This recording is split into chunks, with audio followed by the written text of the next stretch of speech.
Good morning, good afternoon, good evening, wherever you're joining us from. Really excited to be here with you and discuss developer platforms, developer portals, and using golden paths to improve the developer experience. I think this is a really key topic, and I know Stephen and I are both really passionate about it. Before we get into it, I think we want to look a little bit at where developers are really spending their time and use that to set things up. And we've looked at a bunch of different sources for where developers end up spending their time, where engineering teams end up spending their time. One Gartner study suggested that roughly 30 to 40% of developer time is spent kind of figuring out what we're going to build, doing some architecture, and actually writing the code, right? And then the remaining 60 to 70% is downstream of that, getting that tested, dealing with security findings that are coming back, getting it built, deployed, and out the door. We're dealing with things coming back from production, whether that's an incident or finding out, oh, you're spending too much money on your cloud infrastructure. Why is the bill so high? And getting that meeting, which is always a lot of fun to get pulled into, and then trying to figure out how we're going to deal with the infrastructure costs. So a lot of our time isn't spent on innovative new features. It's on all that other stuff that comes downstream. And when we think about what's going on downstream, a lot of it isn't really smooth, right? Our testing is way too manual still, and that leads to increased risks of failure. Security, too many teams, there's still dedicated security organizations that are running their own scans, putting results into big old spreadsheets of findings and throwing them back over the wall at developers and saying, please go fix, right? Or thou shalt fix before some date. And then we get like these really fun fights, I think, between the security organization and someone from the business who says, I really want my feature yesterday, push it out anyway. And it's really ugly between kind of innovation and being safe, right? Not great. When we look at how things are shipping, 60% of organizations are using manual scripts, crumbling, nasty organizations. And so the releases aren't as quick as they could be. Dealing with any sort of failures are awkward at best. Rollback is not as clean as it could be. And so we slow down our release cadences. About 2/3 of organizations are still doing releases on a monthly or quarterly cadence, not nearly as fast as I think we'd want to be. And overall, it's not as efficient as we'd want it to be. Cloud costs are rising at 20% a year, and that's faster than the number of workloads that are moving to cloud still. So it's slow, inefficient, and error prone. But other than that, I think everything's going great, right? Right, Stephen? Yeah, absolutely. So, and this is anecdotally, this is similar to the experience that we have. Yeah. So, I think we look at this kind of downstream environment. We're like, okay, so this is where this time suck is for engineers. We don't want engineers spending their time here. We want them spending time doing this great innovative work. This is what gets us up in the morning to make things better, right? So that's why we're here, and that's what we're up to. So let's talk a little bit about who we are. So Stephen, why don't you introduce yourself, because I've been rambling this whole time. Hi, I'm Stephen Chiak. I'm the Senior Director of Cloud Platform here at Choice Hotels. That includes our developer experience and DevOps, so all the CI/CD, as well as all the AWS infrastructure that we use here today. Yeah. I'm Eric Minnick. I've been working more on the vendor side of DevOps really for the last 20 years, spending time with CI/CD companies, developer experience companies, and working with a lot of the largest organizations in the world, trying to help them act more like startups, or at least as fast as startups, while staying nice and clean and regulated. So that's my background, and it's great to be here with Stephen and kind of make sure that what I'm saying is real. So you got to keep me honest, man. Will do. All right, cool. So with that little preamble out of the way, let's get into the real content. So I think it's the law in 2025 that we have to start with AI, I think. There cannot be a presentation without some form of generative AI, either creating it or talking about it or discussing it. So Dora recently came out with a report looking at the state of AI-assisted software development. And if you don't know Dora, they're the folks who are behind the Dora metrics, right? So kind of how we scorecard DevOps historically. They're an organization that has really credible research. They're started out independent. They're currently homed within Google. They do great research. They did a really great study on how AI is impacting engineering throughput. And one of their first findings is that individuals have said, using AI coding assistance has made me more productive. Awesome, great, good. We then look for, well, how has this helped the team deliver more software?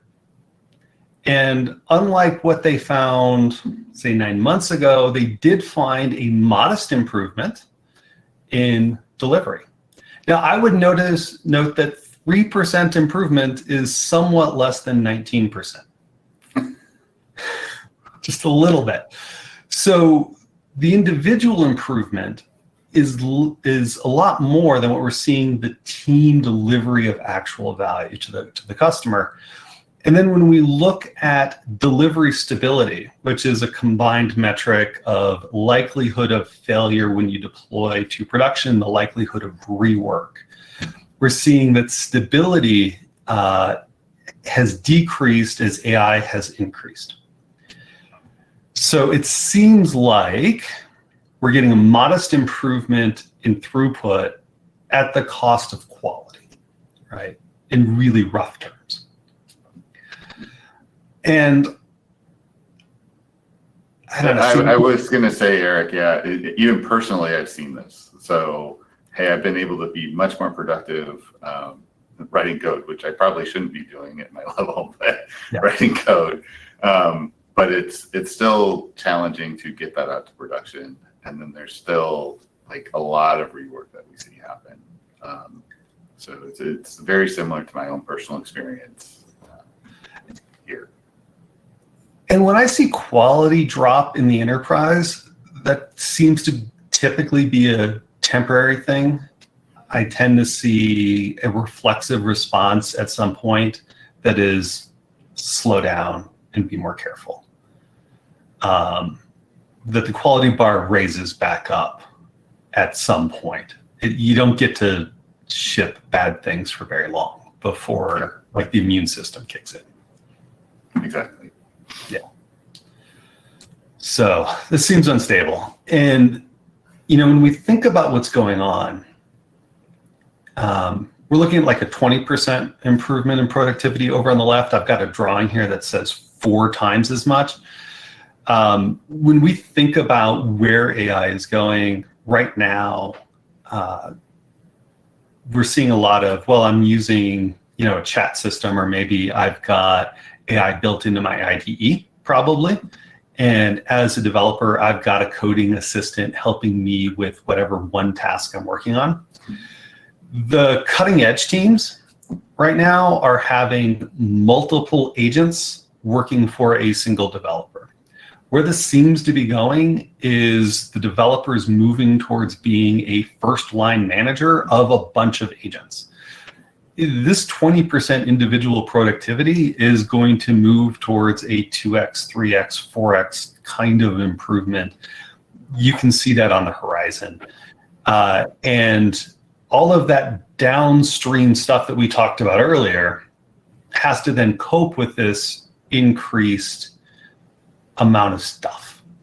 And if that hasn't changed, right, then what are we doing? And I think what we're seeing in the numbers is a little bit of a sacrifice in how much testing or security rigor is going on a per line of code basis to cope with there's 20% more code. That's not going to work with 4 times as much, right? No, to start scaling out, it gets really hard. And the other thing I'd say, it's not just like the individual people writing code is getting more. Like, it's not just generating more code. You're getting more people writing code than you would otherwise. Like myself, my leadership, I've seen that in other organizations as well, where you have these citizen developers who aren't necessarily in IT or, in technology, and they're writing code that they want to get deployed out into production. You have no idea what's in there. So the governance piece of that, they might be using a community edition license and an enterprise, things like that can happen all over the place. So the fact that those 4 gates are manual or siloed, just difficult to get code through in a streamlined way is going to just continue to cause problems for us. Yeah, I think that citizen developer is a really interesting point. I think as we go through this, one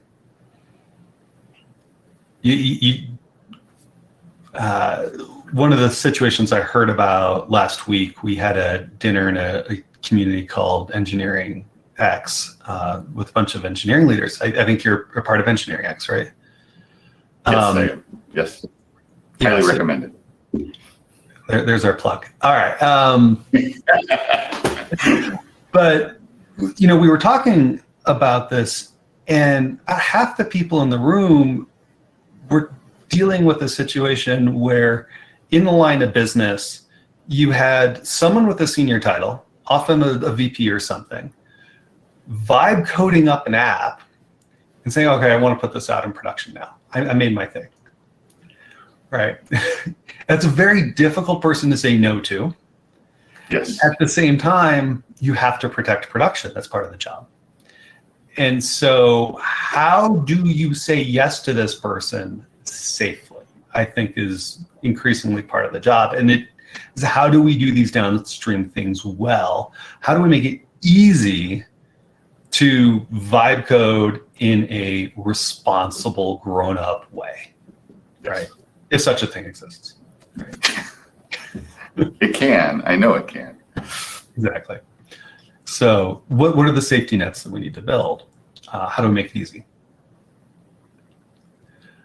So part of the answer, I think, is in that DORA report. And again, this report came out in September, so it's only a few weeks old. And way down in the report, there was this really interesting finding that speaks to the kind of platform and portal conversation that we're having today. And I think this is where it gets really interesting for us. Developer platforms are highly correlated with the impact of AI on organizational performance. So if we remember that 3% improvement, well, that 3% wasn't evenly distributed. The teams that had good developer platforms were much better off than those that didn't. So that's what this image here, I don't really like how they built their images, but what they're trying to show, on the bottom, if you had kind of this average or better quality developer portal, then you saw a small, medium, or high positive impact to your organizational performance. If you had a low to average, you had no positive impact from AI, right? And probably you got no benefit in organizational performance, but you still got your stability decreased when you brought in AI, would be my bet. So we see this component, and Stephen, this makes intuitive sense to you, right? I mean, this is why you build platforms.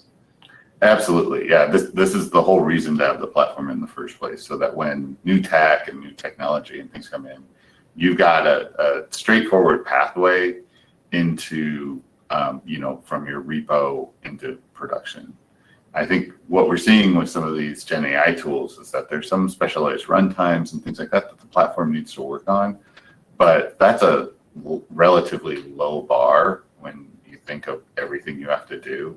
Everything else you have to do is, hey, let's just figure out a new runtime for these components.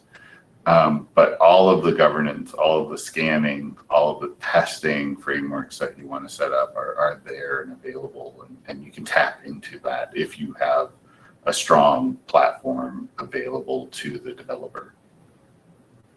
Right. So if AI has made it so much easier for me to create a new service, Yes. or for my VP to create a whole new app, Yes.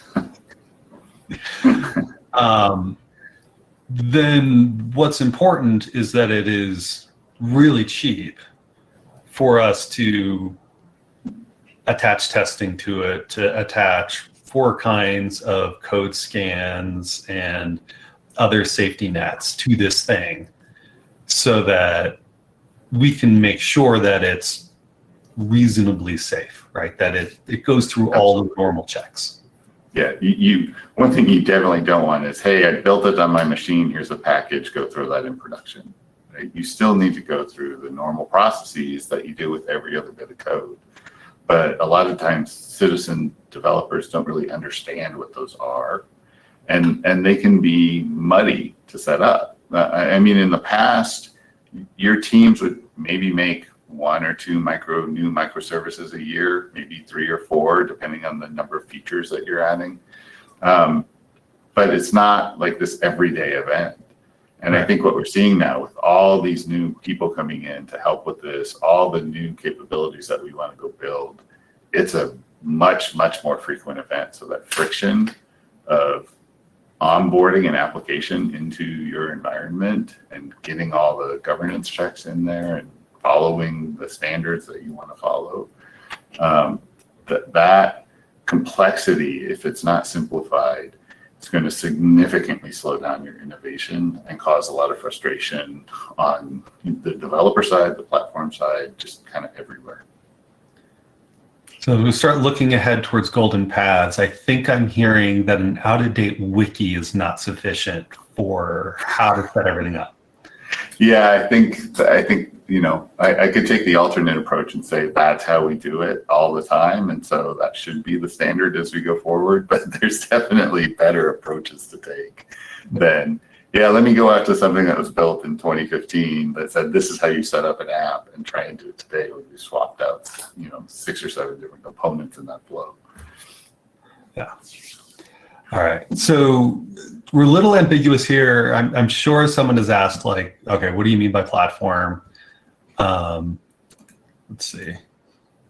Okay, that one didn't come into the Q&A yet, but again, there are multiple ways of interacting with us here. We have a active chat. We do have Q&A going. I'm going to try to keep an eye on both. So please put things in there. We will try to answer those while in flight. If not, we will respond to those questions at the end. All right. So what is a platform, right?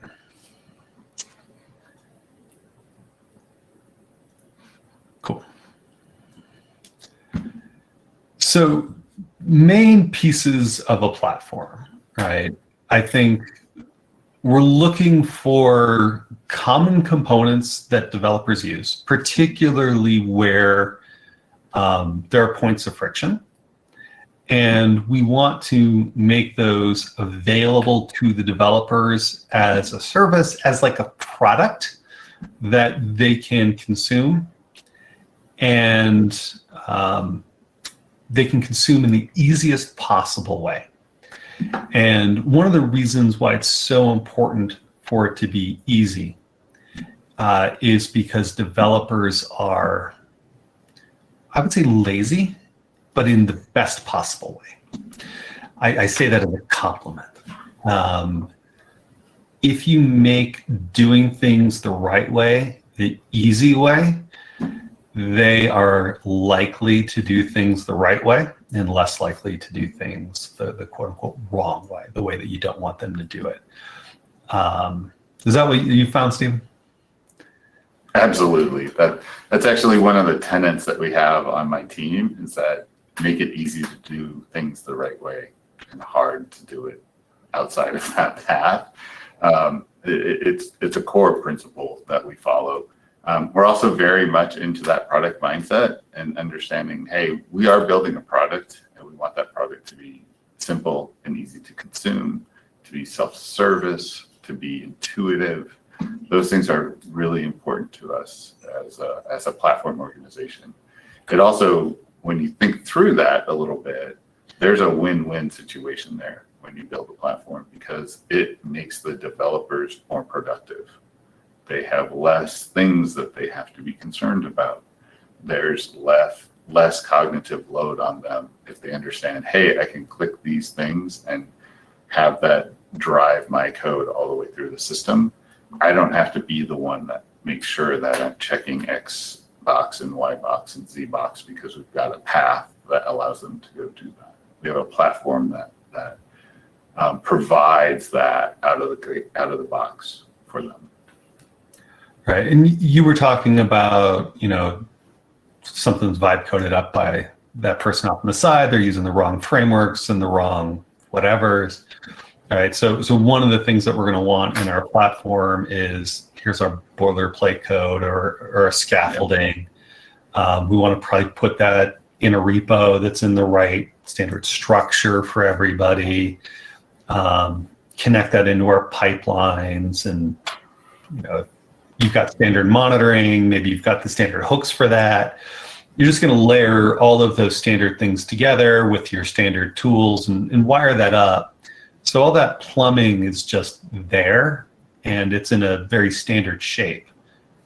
Is that about right? That's absolutely correct. That's exactly what we do here. So our goal is to make it so that the developer really just writes the business logic as much as possible. We want them, that's where we want them spending their time. That's where their effort should be. All this other stuff about, hey, I have custom metrics coming out of here. Where do those show up? Well, they always show up in the same place. My logs always show up in the same place. I understand how they're named and how to access them, and it's the same across the board as much as possible. So that it simplifies that whole process, makes it very easy to do things the right way, and in a very standard format. It's all about that golden path, right? You standardize around a pathway forward, and your teams can stop thinking about some of these more complex resilience type items that you run into in production. They can focus on the capability that they're really trying to provide to your customer. Right. Yeah, and in the same way as a developer, it's very unlikely that I'm going to write a logging library these days, because I just said it, there's a library. Like, I'm not going to write my own logging routines, right? Methods, whatever we call them in my language of choice, right? Like, there's a library for that. I'm just going to use that one. You want to make sure that whatever the standards are in your organization, like, there's a drop in, it just works, and they don't have to worry about it and handcraft a bunch of stuff, right? Like, pipelines are not, and I know this is like glorious, like artisanal beard oil. Like, it's not that. Yeah, I definitely agree. It should not be artisanal beard oil. I'm gonna go with that from now on. All right. Okay, so this is usual, normal-ish platform stuff. Your mileage may vary in what you put into a platform or not, but you're looking for that sort of stuff. Platforms, I think, are about reuse. Is kind of what we're getting at, like a code library. They're about reuse. And like a code library, where we see people often start is with some copy pasta, and like, the easiest thing to do is, I've got my pipeline for another service that's kind of like this. It works. I just copy that pipeline, paste it into another place. I change the location of the repo, the name of the test suite, a couple other things. I press play and it, more or less works, right? And that's pretty good for taking something that works and then having another thing that works and having that pretty quickly. But there's some issues with that, and I think you run into those through your career. Yeah, I have in a few places. I'll give the most recent example, but this does work well. You make reference implementations of the things you want people to do, and then they copy them and use them. And then over time, as that scales out, they're like, well, it doesn't, let me just tweak this a little bit here and tweak it a little bit there. And let me create a, very pointed solution for this one thing I'm trying to do. And it just spirals out of control after a period of time. And so when we started some of our early platform work, we let people, make changes to our reference implementations. And they did that. They copied them and they pasted them in and they made changes and then they did all those things. And we had about 350 microservices at the time and 2,600 different pipelines for them. So, and they all seem to be in some form of use. Now, some of them were exactly the same. I think when we said, hey, we want to go a different route, we narrowed that down to about 900 individual pipelines. So about 3 per app, almost 3 per app. But that is a huge danger, is that just sprawls out of control. Driving change in those as a platform team, I need to go make changes to how this base thing works. Copy pasta is not going to give you that easy facility. You can only go as fast as the slowest team makes their change. And what you want to do is keep that kind of separation concern. So we did find, hey, this isn't working for us and we need to make some changes. And I think that's where you're going in the next step. Yeah, and before I do, I was talking a few years ago with, a leading tech company who will remain nameless here. And they had done it this way, and to make their changes, they had these very disciplined campaigns where they said, okay, here's the new change, and then here's how you had to try to convince everybody to make the change, right? And then you have spreadsheets to track who's made the change and who hasn't made the change, and dates by which the change must have been made, and it's just a whole ordeal to try to drive it through the organization. And it's very expensive and maddening Yes. for, I think, the platform team and the teams who are being whipped by the platform team. And not fun, right? And so, one of the ways we want to kind of go about this is have the shared library, right? Like the template. So instead of copying the code, we point at a shared library, right? So copy by reference instead of copy by value. If I remember my degree, it's been a while. But we say, oh, I'm going to use that thing over there and maybe a version of that thing over there, right? Ideally. And so now if someone needs to make a change because we have changed which security scanning tool we're going to use, or we've discovered a better way of doing this or that, right? Now you just have to change the template, right? And either everybody just gets it, or all you have to do is convince people to toggle from, version 7 to version 8. And that's a lot simpler than convincing people to make code changes across the whole organization. And hopefully you've got a framework within your platform that you can see which version people are on. This is something. Yeah, it's definitely a great approach. That's the approach we're taking as well. I think one thing to remember, the migration from copy pasta to templates it's painful. It's hard. Working through all those nuanced changes and things like that. We were lucky enough to work through them and get down to a nearly single pipeline that we can create and templatize, and it works for like almost all of our use cases except like 2 or 3. So it's great. Going from 900 down to 1 is a pretty amazing change. And we've seen that. We've been able to do that this year. We're continuing to roll that out. But what we've seen is, hey, we wanted to update some of our processes in there, some of our back-end bakery processes, some of our build processes. And we were able to just change that in the template and push it out. And we didn't have to wait for anybody. We could enforce that. And so the next time they run the pipeline, it gets the update and it works fine. It does put a lot more testing on the platform team because you got to make sure it's rock solid. Yeah. Yeah. But it's significantly faster than trying to make every single team change into something different. This has really been, a great approach for us, and we've already seen the benefits of it. Yeah, and that sort of like massive reduction in number of things to maintain is pretty normal. I was just talking to a financial services organization based out of Chicago.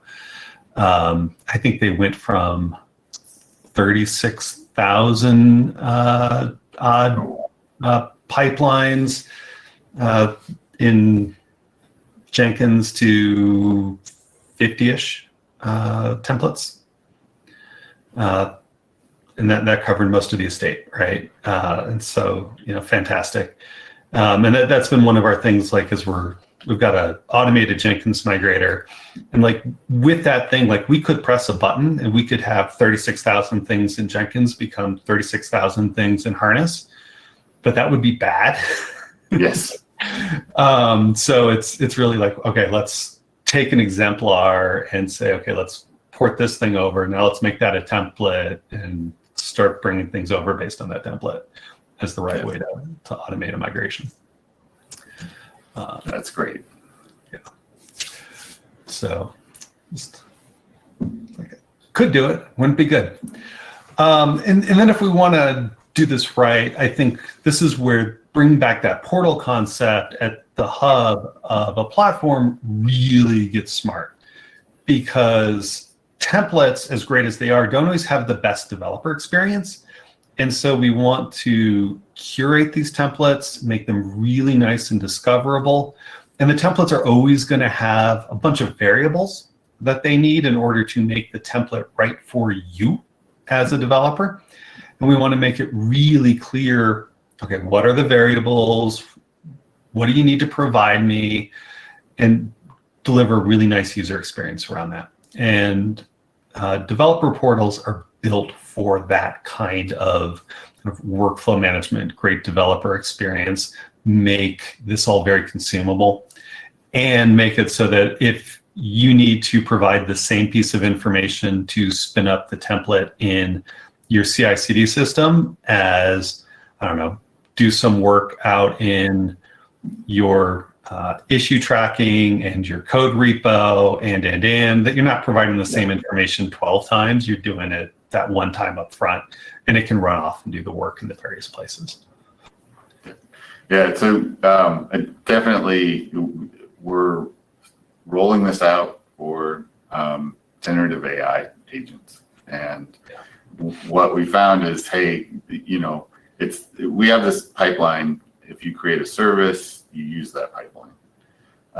But there's a lot more that goes into that. So we've got to create a repo, we have to register the service, we have to, set up different dashboards and logging dashboards, all that kind of stuff. And we've been able to use a portal to automate that. So before, the developer would have to go out to our outdated wiki and say, okay, how do I get a new repo? I got to run this job. How do I, add a dashboard, a metrics dashboard onto Grafana or whatever it is that you're using? I got to go do this thing. I got to go do that thing.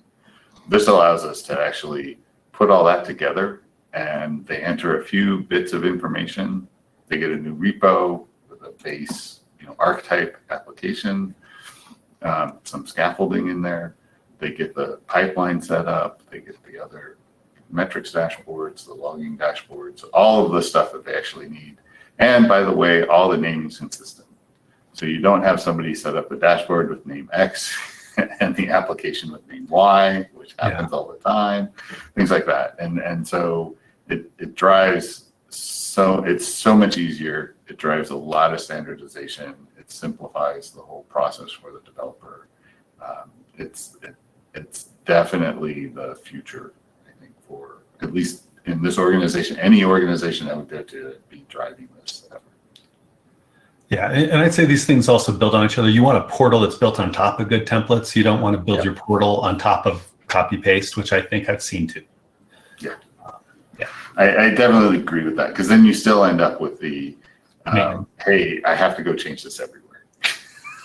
Or somebody's gone in and tweaked it, and now I can't change that. And now I have to have two different versions of the thing I need to do in order to manage this when it really should be one. Exactly. All right. We got to come back to AI, right? Or else we break the law. All right. So I think bringing this back together, we need to make sure that as we think about the platforms, we know we want a developer platform. We know we want portals as part of it. We need to make sure that we're ready for this kind of deluge, right? Where we go from 5, 10, 20% more stuff to what if it's 4x, right? What if my VP makes apps, right? And, as we were preparing for this, you brought up competitive pressures, and I really liked this idea. You want to expand on that?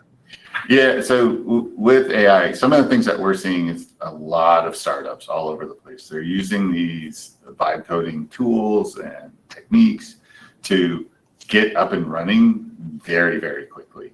And so you're going to see a lot more competition in the marketplace. And while generative AI is it's huge. It's the biggest thing since the iPhone, I would say.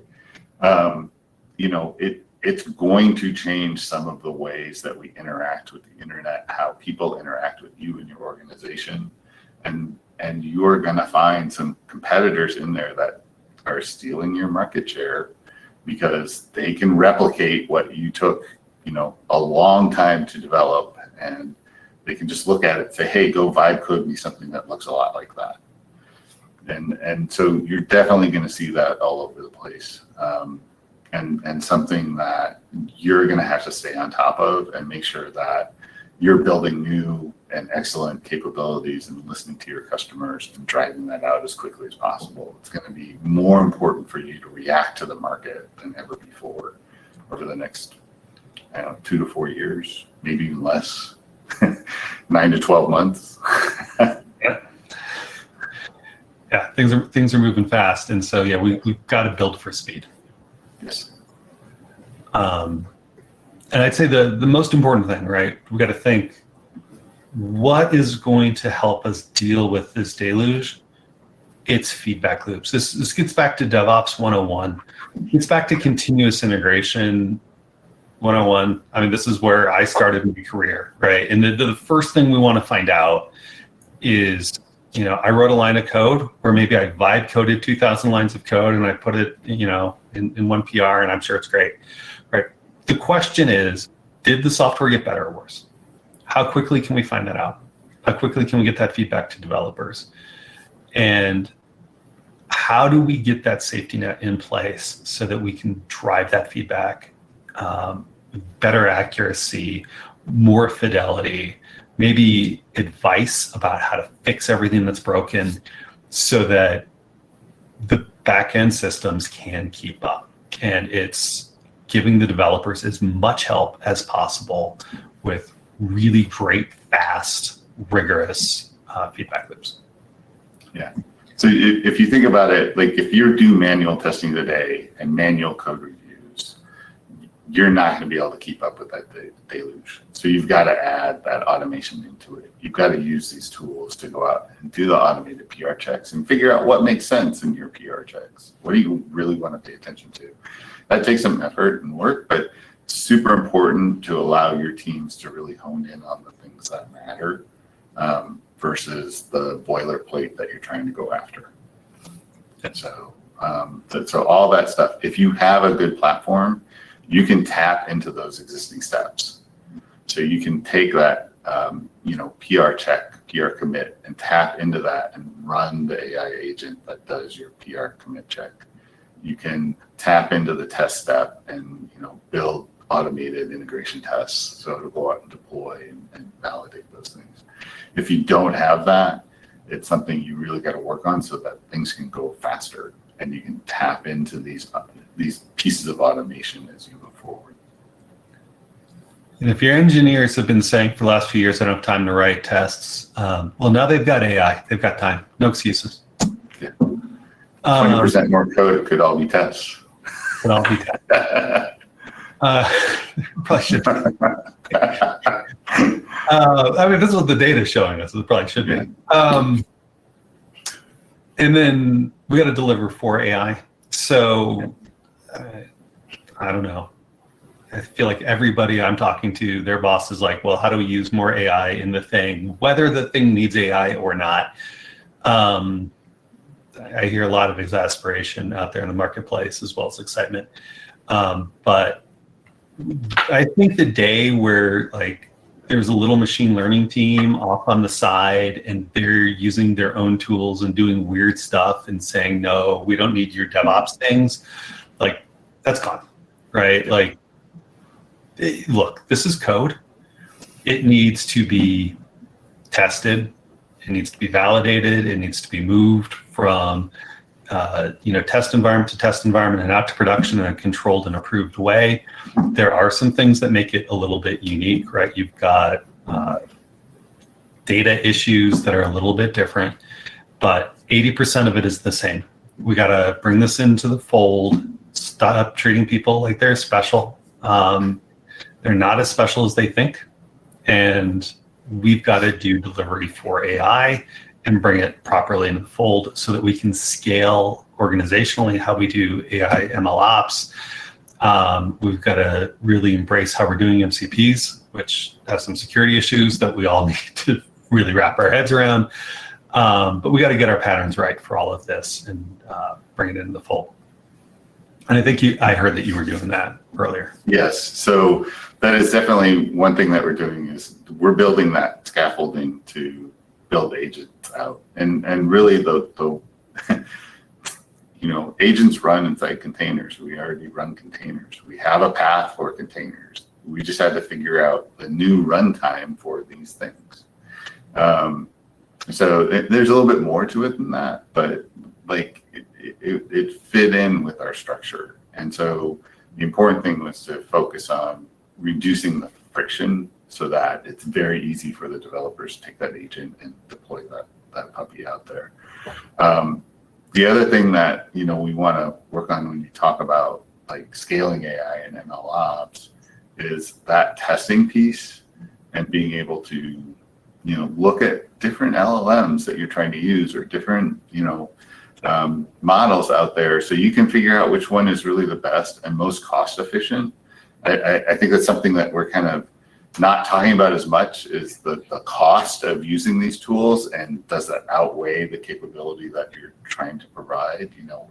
There's investments that are going into this that are massive in scale. Bigger dollars than I've seen in a very long time are being put into these efforts.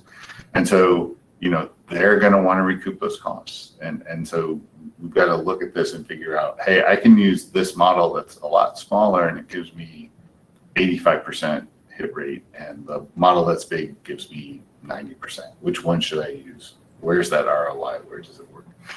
So moving that into the platform and getting it so you've got a golden path for those pieces is going to be very important as we continue to learn more about what these things can do and how they work and how they operate.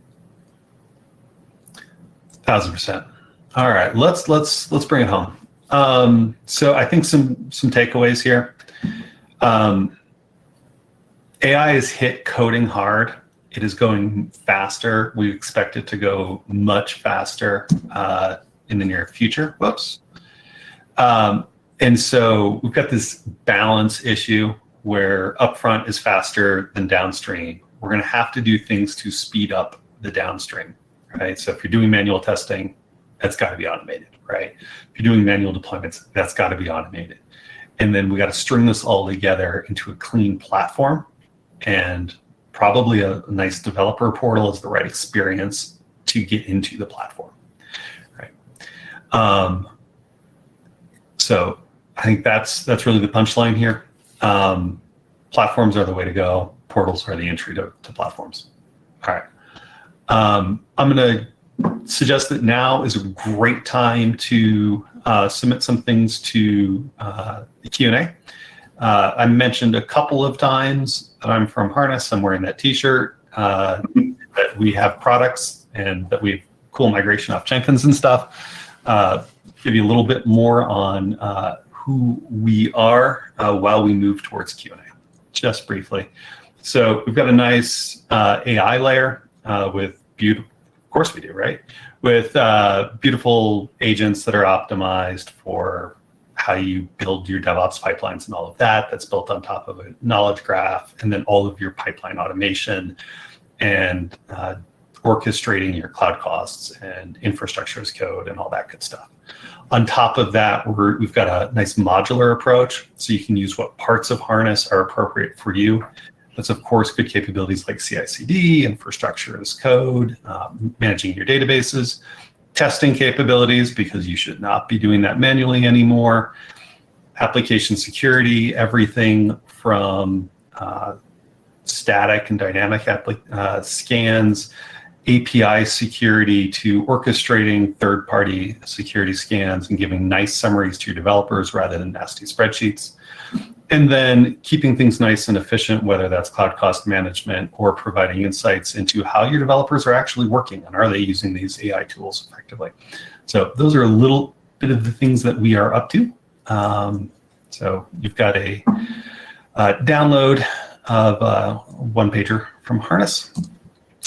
One of the things, of course, is the developer portal itself, and that provides a nice front door to Harness as well as to any other third-party tools that you're using to give your developers a great developer experience so they can find what services are available in their organization, bring their DevOps tools into a single unified view, and provide some scorecarding and around the maturity and health of these services so they can tell, is this a rock solid service from another team that I should build on, right? Or was this vibe coded by some random VP and I should not build on top of that, right? So great capabilities that are great whether you're using Harness for everything else or whether you're using Harness for odds and ends and mostly using other things. All right, so that's my little pitch. We can shift into Q&A here, which I think is probably more where people would like us to be. Cool. All right. Let's look at the Q&A.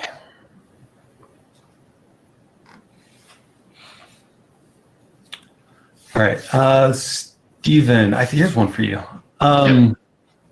So for you guys, it sounds like you're getting into developer portals.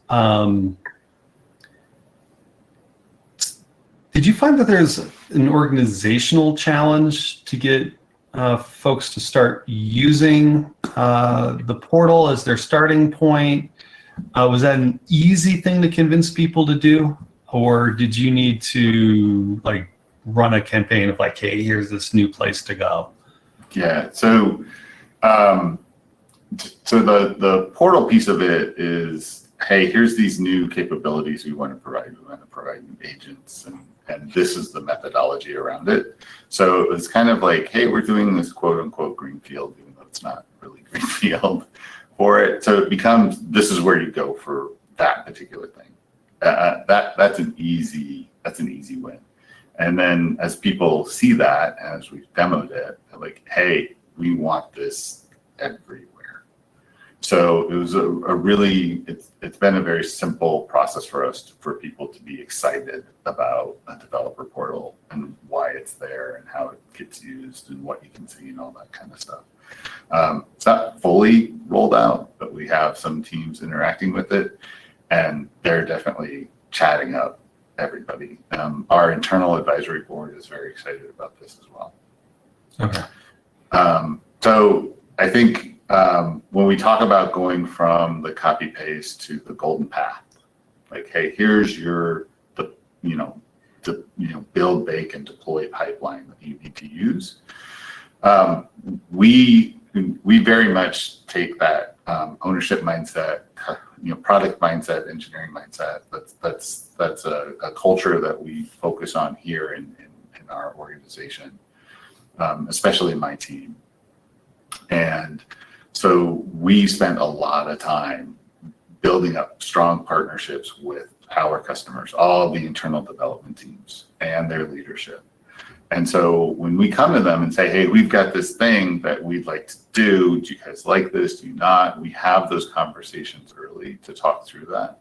And so by the time that golden path was built, it's more about the technicality of, hey, we need to get you onto this. And so how do we easily do that? And so we even built tools to migrate from A to B. So that, and hey, we want to build all new infrastructure. We want to, there are some pretty significant underlying changes to this. And so we made it easy for them to migrate into it. My team does the bulk of the work. They come in, click a button, watch it deploy, and validate if it's right. Because we don't know their apps. They do. They need to make sure it's working the way they expect it to. So that has made it much easier to get developers to adopt the platform. And there's huge benefits to going from what they had to what we have. There's some separation of concerns in terms of deployment and live traffic, and there's additional testing and more standardization around URLs. There's all these other benefits that we brought along with these golden paths that made it very conducive to roll out. Like the teams want these capabilities, and so that made it much easier. We didn't need to have like our CIO come in and say, you must use this, or our CISO come in and say, you have to go do these things. Okay. It was much easier. Some of that's the partnership, some of that's the additional capabilities, some of that's the ease of migration. So remove the burden off of them and you'll get them to go. The days of if you build it, they will come are gone. You cannot do that. The developers are too slammed, they're too busy. It's just going to continue to get deprioritized no matter how good your platform is. If it's a burden on those developers, it's going to take forever to get done. All right, so there was a follow-up question of, was this a top-down mandate or organic? And it sounds like it wasn't quite a hard top-down mandate, no. But you couldn't just put it out there. You had to do some marketing and some work to help people get on. Yeah, we definitely did marketing. We did road shows. We went to each team. We figured out a schedule over a 3-month period. Each team fit into that, and we went out and worked with each team to get them done. Some of the teams were like, hey, we want to do this ourselves. And so they've actually been clicking the buttons to do the migration, the tools that we built for ourselves. Yeah. We taught them how to use, and they've been doing it themselves. So it's been really great to see that level of partnership with them because they're excited to go there. But we did have this kind of not rigid schedule, but hey, we want to go to we have a few people doing this. We need to go to train this team and then that team. And so we scheduled it out and worked through that. Cool. I see a question about platform quality and steps you can take towards platform quality. What first steps to take? I'd grab the DORA report if you can. They actually have a big breakdown on what developers cared most about in their platforms. One of the things that really jumped out to me is quality of error message and how easy it was to figure out what happened when their build broke or their deployment broke or whatever it was. So if you have to go in and troll through 20,000 lines of log to understand why your thing broke, and then you get a cryptic error message, like your platform isn't great, right? So looking in at that kind of thing, I think is really key. So that was one of the biggest thing in the first copy paste thing that we did. The error messages that came out of that was one of the biggest complaints that came into the platform team for us, is that we don't know what's wrong, and then we continually got support questions on that because it was not easy for the developers to self-service that. So that is, I would say, to try and focus in on that as you roll out these steps and roll out these capabilities. Yeah, so I think we're just about out of time. If I want to leave y'all with one thing, it would be, focus on that developer problem, where you can eliminate friction in that platform. And it is often going to be points of friction like, I'm not allowed to edit my own pipelines, right? Because there's not a system that lets me do that and be governed. Or if there's a failure, I can't understand why it failed because I'm trolling through these nasty logs and it takes me hours to actually figure it out and get it fixed, right? If you spend time with the developers, you can understand where those pain points are, where those friction points are, and that's where you can drive towards. So I think that can point you in the right direction. With that, Stephen, any last words of wisdom? I don't know how wise they would be, but know your customer, make it easy for them, like really understand the things that are that they struggle with on a day-to-day basis, or even month-by-month basis. What are the things that they don't do very often, and make it easy for them, and they will start looking to you to help them solve the problems that they want to solve. How do we get this new service out? How do we get this new AWS capability out? How do we do these things? They will be much more likely to partner with you as a platform organization. Beautiful. Well, I want to thank everybody and appreciate your time. And of course, there'll be a recording of this in case you missed any of it, and that'll come out to you by email. Thanks, everybody. Bye-bye now.